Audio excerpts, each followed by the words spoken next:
It was a bleak Christmas for some flood survivors who opted to continue staying at a local community church instead of being relocated to decent temporary residential facilities. At the time of the floods, these survivors had been living in informal settlements in Ntuzuma. 60-year-old Nothemba Mehlo, who lost her home, says she cannot leave the local church because it is closer to her grandchildren's school. She says all she wants is a decent house, not a temporary residential unit.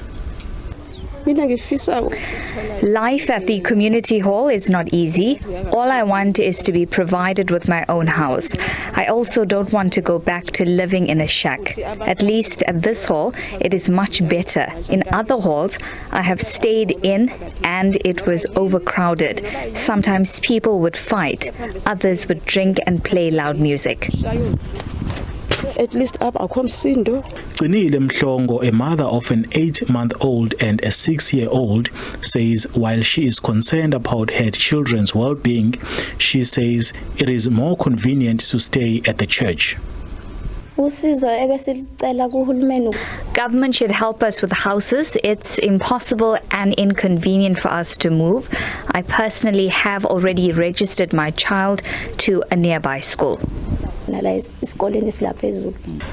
flood survivor, Jane Mngoni, who is also staying at the church with her children, says it breaks her heart that she could not buy Christmas clothes for her children, let alone give them a decent meal. Our Christmas was bad. We suffered a lot. We are unemployed. We don't even get the 350 rand. On Christmas Day, we all didn't have food. Some of us had to visit neighbors. Children don't have clothes.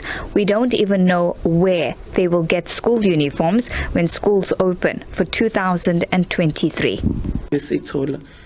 Meanwhile, the KwaZulu-Natal provincial government says to date it has relocated close to 5,000 flood victims to decent temporary emergency accommodations such as flats. Government says it will continue to monitor the well-being of all those who lost their homes.